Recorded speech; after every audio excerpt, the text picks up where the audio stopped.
said to me, God in German is gut and good is good. And then I realized that God in English is God and good is good. And the etymology for God came from the word good.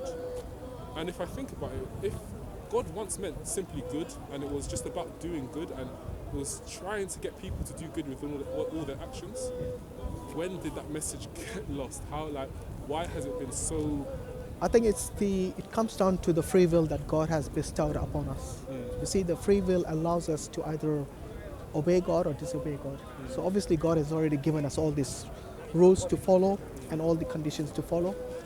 But then we also have the choice to not follow, to be disobedient, to follow somebody else other than God Almighty. And that is, I think, probably the reason. So even the people might say that they're religious and might be preaching a lot, but when it comes to practice, it's completely different. You see, it takes a lot of willpower to put into practice many things that it's very easy to preach. Because to speak is quite easy, but like they say that your actions speak louder than words. So that is something which most people notice, including yourself, when you were mentioning about a certain imam or whoever that was. Yeah. So yeah, I think it's a common practice, I think, which I would say is kind of universal. So even if you don't need to be religious to understand that, isn't it? So even an atheist, I don't think atheists out there are all bad in terms of there are many atheists who have good characters, yeah, who might be honest and sincere. But then that doesn't mean that there aren't atheists who are the opposite of that. So yeah, actions speak louder than words in all cases, regardless of your belief. I had a discussion, I think I don't know when it was, but so another question, I guess a question. Yeah. Religion often talks about chosen ones and chosen groups and saying if you believe in this, you'll come up to heaven and you'll be a saint. They're exclusive. All religions are exclusive. exclusive. They're very Yes. exclusive. Yeah. Now, atheists, like you said, often have a lot of good in there. There's a lot of atheists in the world who will go out and their whole purpose is to try and do good. Yeah. And they will do everything in the meaning of being good. Now, they might not believe in a certain religion. For example, let's take Christianity for example. They might have an understanding of Christianity about how the fact has been walked throughout history, and it's not quite accurate, and it's not actually 100% what it should. It's not giving the message of exactly what it should be saying, because things have been taken out, and so for one reason or not, they might choose to kind of say, no, I'm not going to believe in it because it's not complete, or I don't quite understand it. Yeah. But they do understand to be good. Yeah, So, I think, like I said, it's something universal. You don't need to tell someone not to kill, yes, because they know to kill is wrong. This is something intrinsic in human beings, yes, to be good. But then, like I said, depending on your environment you live in, depending on the people you associate with, depending on the many other factors, yes. And I personally believe there are other factors like Satan as well who influence this, or maybe the money you have, the amount of money you have can corrupt you as well. So lots of factors play a role in your community. So if your father is someone who is a saint and he's led all his life in good works and charity and so, it's not necessarily that the son of that father who is a saint is automatically a saint. You see, it depends on many factors which I just mentioned. So there are a lot of things, and that's why I believe that something like religion, it keeps you rooted in those moralities, which I think the atheists don't have a basis for. So the atheists might think these things, not to kill, not to steal, is good. So this is something that is universal, and I believe you don't need a religion to understand those things. But there are many other things where you have to understand, unless you have like some sort of objective morality, yes, there won't be any consequences for you. So say for example, I don't know, someone might say that what is wrong in me stealing from someone, this garment who basically stole it from my father or something, you know. They just kind of make up some sort of justification for stealing. That's what it is. It's just You see what I mean? justification for stealing. Yeah. But I'm you- pretty sure even. As human beings, we can do this, you know. We can't just make up But things. that's it. I think as humans, that's a lot of what we do. We make a lot of justifications for things Yes. we know that isn't necessarily always true or Yeah. quite 100% accurate. I mean, we know, like you say, I think everyone knows the basics. Everyone knows. But you see, what in is- religion it's a bit different. I'll tell you why. Because in religion there's consequence. Yes? So maybe for an atheist they believe that after we die, that's it, that's the end. You see what I mean? There's no consequence. So someone like Hitler, yeah, who might be an atheist and who might kill millions of people, if he can get away with it, he will get away with it and say, okay, I'm going to do this and get away with it, and there's no. Millions in the name of religion. Yeah, that's wrong as well. Okay. Absolutely. I'm not saying just because they are religious or just because they are atheists. Yes, as far as I'm concerned, the end result is you kill innocent people. Whether you call yourself a Muslim, like the ISIS and all, who claim it, or like the KKK or the Crusades, who claim to be Christians. At the end of the day, if you're going to kill innocent people without justification of any sort, yes, just to basically, they might have some justification from their angle, obviously, but that's obvious. Anyone can see that killing innocent human beings is wrong, but they do not see that because they try to justify it by hook or by crook. So in case of people who claim whatever they claim, yes, if they are religious, many of them, they know that there is going to be consequence, and because of this consequence, they're going to not commit that crime which they would have committed if there was no consequence. I guess my point was that a lot of people use religion as a justification for committing the crime. And it could be stated so clearly within the religion that it's wrong.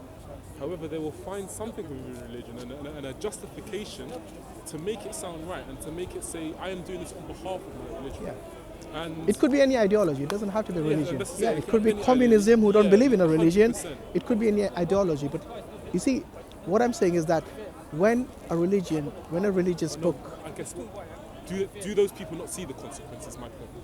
So the people who will do those acts in the name of religion, do they not see the same consequence of going to heaven? Because surely they must still understand that they have committed a because sin. they have justified to themselves that what they're doing is correct. You see what I mean? That's why they don't see the consequence. So from their perspective, they see that what they're doing is correct. Yes, like for example, burning someone in a cage or something. Yes, which is, to us, it would be something unthinkable, gruesome, an act. So even if that prisoner was someone who was a criminal or something, to burn them alive, yes, it's completely horrendous. But the way they justify it is that, oh, look, these guys are raining bombs on us, that is kind of burning, so that's how they justify it. But when you actually take them to the text, yes, which they claim or they allegedly follow, yes, over there it clearly says you should not even burn bodies which have been lying in a battlefield. That means the ones that have already died. You do not mutilate them. Now this is the law for people who are dead. Can you imagine the law for people who are alive? So the right of a prisoner, the right of people who are under your authority, this is something taken very seriously in Islam. So the rights of everyone, regardless of what position they are, is something well defined in the Sharia. But that's the reason we call these the fringe groups. Yes, so they are not someone who represent the mainstream body of Muslims and Islam. However, there are certain things. I mean, how I normally judge a religion is based on the scripture. So if the scripture says something, then you cannot get away from it. Because ultimately, if you believe that scripture is from God, then you have no one else other than your God to blame for that, if there is something which is morally wrong. For example, I do not believe that it is morally right to kill an innocent being, yes, and I do not believe that salvation is only through human sacrifice, which I believe is the case in the case of Christianity, because they believe that without this crucifixion, there is no salvation. Yes. See, and this is kind of another issue with, I guess at the beginning of our say, and that's the reason. Yeah, that's why I don't want to go into blaming people, because we can have lots of examples of people doing X, Y, and Z. Will be, for forever. Like as Christianity goes, it's a thing of the Bible teaches the Bible teaches, and it's funny to me because Christians seem to get a different message from what I got from the Bible. Like, Jesus never walked around and said, I am the Son of God. Oh, God. You know what I'm saying? or that I am God. Yes, absolutely. You know? Yeah. Jesus, like, the first commandment is that there is one God. Yeah, absolutely. So how I can then go and misconstrue the message and say, oh, Jesus is God, and that I must worship Jesus as God? Yeah, you want to give one to this gentleman as well? Oh, no, I'm okay. You sure? I don't drink coffee. Oh, okay, that's fine. Thank you, honestly. Thank you very much. But what is your view with regards to the salvation only through crucifixion? What do you make of that? It's to the description that Christians give of Jesus. I don't think he would have died on the cross as a first point. Why? Because there is many historical writings of people being crucified. Like it was a common way of punishment of people being crucified and survived. Yeah. Now, if Jesus was a divine being, as people would like to tell me, this divine being wouldn't be killed by something that a lot of other people would have survived. That's the first thing. Okay. I believe there's a lot of scripture, a lot of text taken away out of the Bible that speak about Jesus and his life. Speak about how he actually died, speak about a lot of the things because it would contradict the message that institutions want to give. So would you reject this notion of salvation through crucifixion of an innocent man? He didn't salvage anything because the fact is people still commit sin. Yeah. He didn't take everyone's sin away from them because people still are born after him and will still sin. Yeah. So the idea that you can believe that Jesus is God and that you are annulled from all sin is completely ludicrous. So what is your belief in terms of salvation? Do you believe there's such a thing as salvation?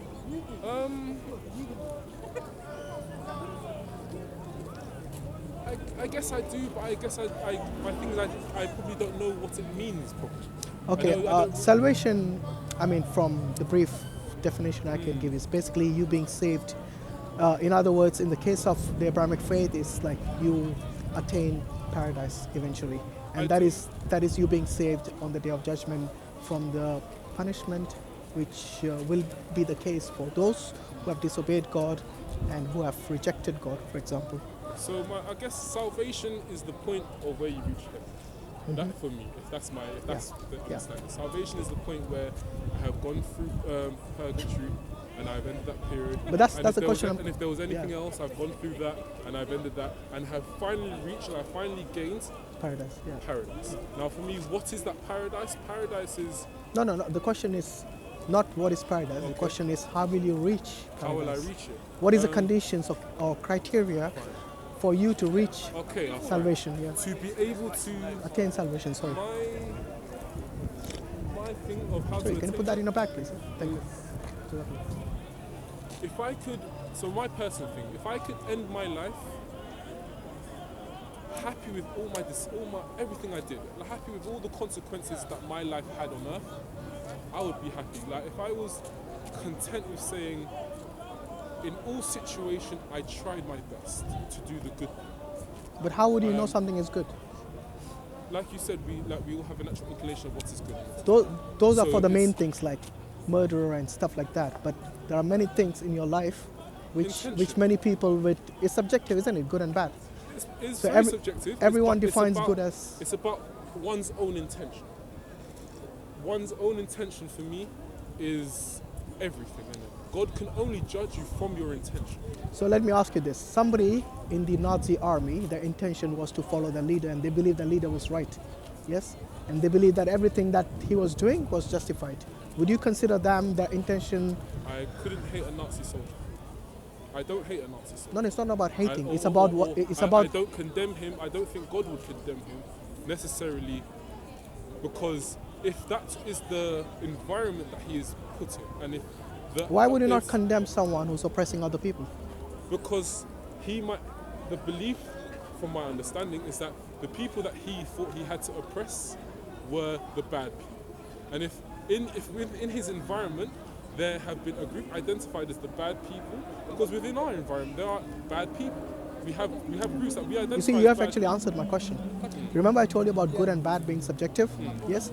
So, in other words, you're telling me that as long as their intention was good, yes, even though the consequence of what they were doing, as far as you and I were concerned, was oppressive.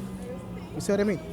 So this is something... for an example, if anyone had an inclination that what they were doing was bad and continued to go on and do so just because it was the right... the right thing to do, just because it was what everyone else was doing, that is wrong. I don't believe in following a crowd. But that's exactly what someone when says, I'm following the leader. I was following orders. See, that's the difference. Following what you think is right and following orders, Yeah.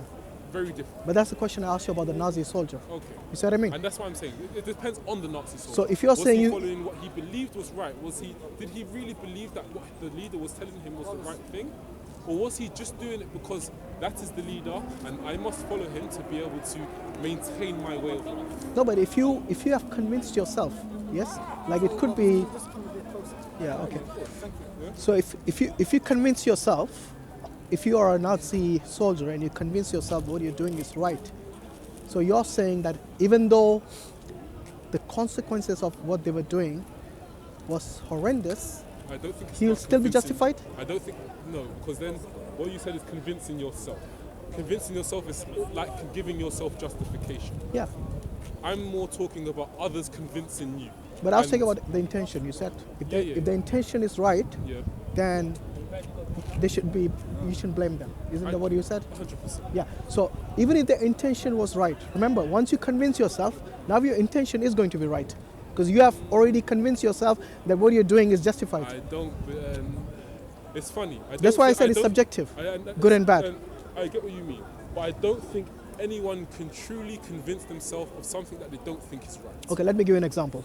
Today, most of the people think drone strikes, and this is about, they have done a survey, and they say that 67% of people would rather have a drone strike rather than an army going and taking out the enemy or something like that, because of the low consequences for the soldiers. Yes, I mean, sorry, in terms of the there's no human casualties as far as On their own side. yes, on their side. Many of the governments today, they have no problem whatsoever to send drones to countries which are sovereign. Yes, like for example Pakistan and Afghanistan even. These are sovereign nations. They have their own, their own parliament, they have their own system of governance and so on, and they are not under some sort of military rule or something. But then it is okay for people like